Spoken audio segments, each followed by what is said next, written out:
The Satanic approach consists only of thoughts that contain some deceitful and sinful act, and what may approach our mind. This happens solely through our lack of faith. After receiving the commandment, we should not worry about anything but instead guard our hearts above all else, for it is the source of life, and seek the kingdom of heaven within us. The mind strays from the heart and from the mentioned pursuits, immediately latching on to the devil's temptation and attentively listening to the devil's counsel. But even then, the devil has no power to set our thoughts in motion. Otherwise, he wouldn't spare us, constantly leading us to every kind of evil thought and never allowing us to think of anything good.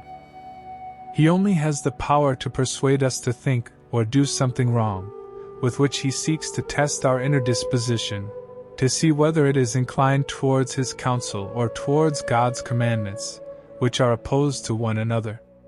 When a malicious demonic thought remains within us, it does not depend on our new mood, but rather on the influence we were exposed to before.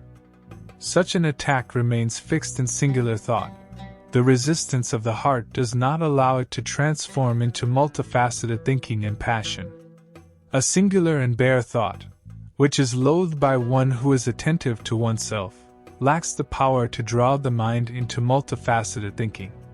This only happens when our mind is given over to one of the passions. And therefore, if we completely withdraw our consent from any of the passions, then that thought finds no acceptance among our thoughts, remains alone, and thus cannot be harmful to us, nor can it condemn our conscience.